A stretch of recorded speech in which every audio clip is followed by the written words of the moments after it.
I'm going to keep adding updates to the end of this post if anything else happens rather than create a new post. I purchased my first home a few weeks ago. I was a little bit disappointed on the first viewing with how small it was, but it's a new build, and I'd heard they tended to be quite snug these days. It didn't bother me much though. It was just me. And because it was new, at least I didn't have to worry about the boiler breaking down in the first week. Unfortunately, things turned strange from the beginning. Day 1. I hired a moving van to take all my furniture from my parents' garage to the new place. My brother met me outside bright and early to help. I didn't have much stuff, so I knew it wouldn't take long. Downstairs was made up of entirely 2 rooms, a living area, and a kitchen. Upstairs, there were 3. A tiny bedroom, a large one, and a bathroom. The tiny one stood at the top of the stairs. I doubt it would even fit a single bed inside, but it would make a great cozy study. My brother helped me carry my desk up to the smallest room, whilst the movers focused on the kitchen appliances. We pushed the desk to the far wall, then went back to the van for more things. Loaded with more stuff, we began to climb the stairs again. My brother in front of me turned into the study with my swivel chair, and before I'd reach his top step, I heard him shout out, "Hey, where the hell has the desk gone?" I had no idea what he was talking about. How could he miss the desk when it was the only thing in the room? "What the hell is this?" he said as I stepped beside him. The room was completely empty, but more importantly, the room was much larger, at least 3 times the size. My brother walked around the room seemingly as confused as I was. I backtracked onto the landing and looked through the door to the second bedroom. There was the desk. I called my brother and we entered the small room. He decided we must have just got the rooms mixed up and had a laugh about it, but I felt very unsure. I could remember standing on the stairs as he levied his side of the desk into the small room. I was certain the larger room was next to the bathroom, but how could that be? I must have made a mistake. Rooms obviously can't switch places. A few hours later and everything was moved in and mostly set up. I did say I didn't have much stuff. My brother stayed a little while after the movers left to help set up the TV, but had to leave eventually too. I put the incident of the switching rooms out of my mind and walked from room to room. It was an awesome feeling. My own place. Nothing much else happened the day I moved in. I busied myself with filing my shelves, unpacking clothes, and later eating pizza. I had a decent-sized shelf set up in my living area filled to the brim with various collectibles I'd amassed over the years. I looked over it before I went up to bed with a happy warm feeling. Surrounded by my things, I was already feeling at home. Day 2. I didn't sleep too badly but had some recollection of lying awake for a while in the middle of the night. Certain I heard a noise. I guess it was just new place jitters and headed down the stairs to make some coffee. Hot drink in hand, I sat on the sofa and scrolled through my phone. I think I was sitting there for quite a while before I noticed a bookshelf. Confused, I went over for a closer look, observing that everything left on the shelf was pushed up into the left corner. Why on earth would anyone take my old comic books and action figures but leave my TV? There were no other signs someone had been here apart from the missing things. I studied them one by one and quickly realized nothing was missing. All my things were here. The shelf. The shelf had somehow gotten bigger. It looked identical to the old one, but no, it must have changed. It was almost twice the length. How could I just have noticed? I phoned my brother and told him what happened, but he had no idea what I was talking about and just told me that I wasn't making sense. He said all the overtime I'd put at work to afford the rest of my deposit must have taken its toll, and I just need to relax more. He thought I must have just gotten confused like we did the day before about the rooms. I'd almost forgotten about that. I know he was trying to be helpful, but he made me feel crazy. I ended the call, promising to chill out for the rest of the day, watch some movies or play some games. When I put my phone down, I took my empty mug to the kitchen to make myself another coffee. I felt like an idiot. In the kitchen, however, I opened the kitchen drawer and realized all my spoons had been replaced with forks. No, really. I bought one of those sets of cutlery with 6 knives, 6 forks, 6 small spoons, and 6 larger ones. There were now 6 knives and an overflowing pile of forks. I looked in the sink and noticed the spoon I stirred my earlier coffee with, not that long ago, was gone, and in its place, a fork. What the hell was this? I was losing my mind, or this was some crazy prank. Running from the kitchen, I grabbed my phone, car keys, and shoes that were sitting beside the door, and I ran out into the street. I couldn't stay here. I had no idea what was going on. Before I left, however, I couldn't help but notice the gray fabric sofa I snatched my phone from. The sofa I was sitting on earlier was black leather. Day 3. I slept in my brother's house for the night. Being away from the house gave me a new perspective. My brother explained, as if to a child, that a sofa cannot change color, metal cannot change shape, and bookshelves cannot grow. He was right, of course. What was wrong with me? Was I having some sort of breakdown? Was it just the stress of being on my own for the first time? After spending the night and most of the next day together and feeling much more myself, my brother came back to the house with me. He also noted the same oddities that I had the previous day, but he managed to brush them off easily. It was all new furniture that I hadn't even used yet. I must not have paid enough attention as we set it all up because there was so much to do. It didn't sit well with me, but my rational mind argued he had to be right. I didn't want to appear crazy and did my best to laugh the whole thing off. It was either that or admit I was having some sort of breakdown. He stayed with me for a couple of hours before heading back home himself. It grew dark and I turned on the lights, doing my best to pretend the switches that were now much higher than I had remembered had been at that height all along. I needed to pee, so I headed upstairs. When I reached the top, I couldn't find the bathroom door. It had been replaced with a staircase identical to the one I just walked up, and there was a man in full surgical scrubs standing at the top. I felt like my heart had stopped. He looked down at me as I looked up at him. Once he made a start to come down the stairs, my fight or flight instincts must have kicked in, and I ran. It's not like I could fight this anyway, whatever the hell this was. Unfortunately for me, the stairs I just walked up had gone. It was like they vanished into thin air whilst my back was turned. All I was met with were more floorboards and a blank wall. I could hear the man descending the steps. He was right behind me. I didn't think. I threw open the door that was closest to me open and threw the closest thing through the window before jumping out and landing in broken glass. Immediate searing pain ripped through my right ankle, but I barely gave it a second thought. I knew I had to get away as quickly as I could. My car sat in the driveway, as if mocking me. There was no way I was going back inside for my car keys. I did what any grown man in my situation would have done, and dragged myself across town to my parents' house. When my mother opened the door, she let out a startled cry.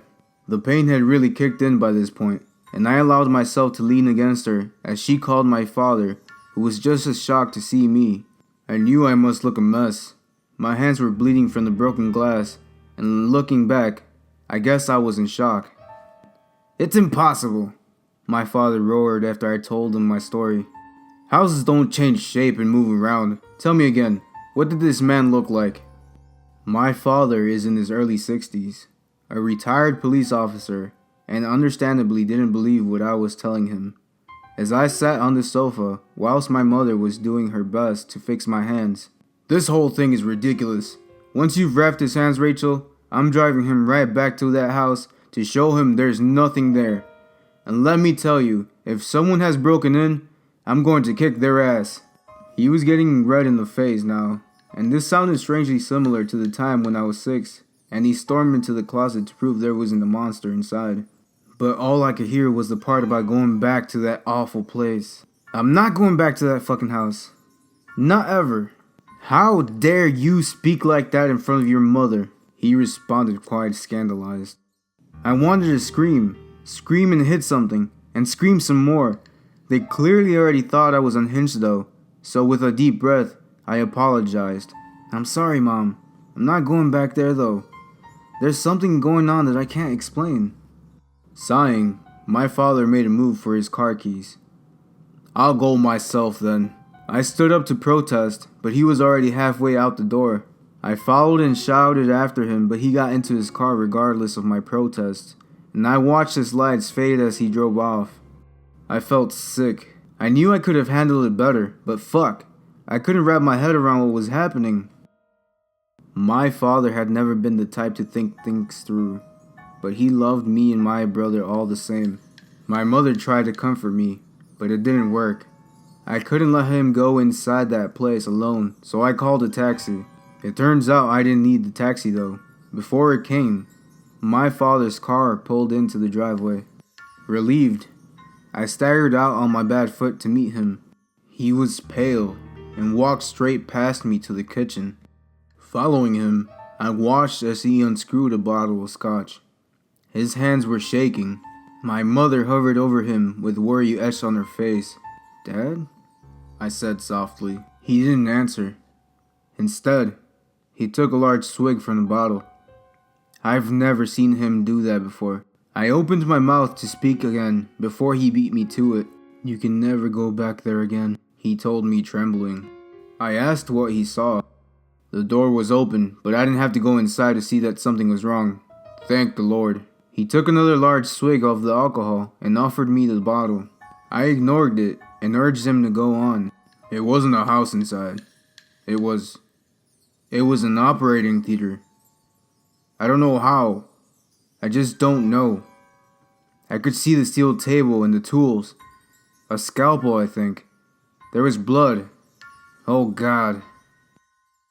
He didn't have anything else to tell us. After seeing what he did, he got back to his car and came straight home.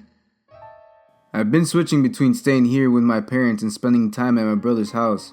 I won't go back. I can't. I can't even tell anyone else what's happened because they won't believe me. My brother told me he walked past the house last week and it seemed all locked up and the lights were off. My car is still in the drive. I have no idea what to do now. Update. I just want to add a few details that I've posted in the comments. My father spoke to the realtor a couple days after it happened. He didn't reveal much out of the fear they'd think he was mad. I think my mom and brother secretly think my dad and I are a little crazy, since they didn't see anything properly themselves. My brother keeps offering to collect some of my stuff, but my father won't hear of it. He paid a company to board over the second-story window and remove the glass so that nobody got hurt.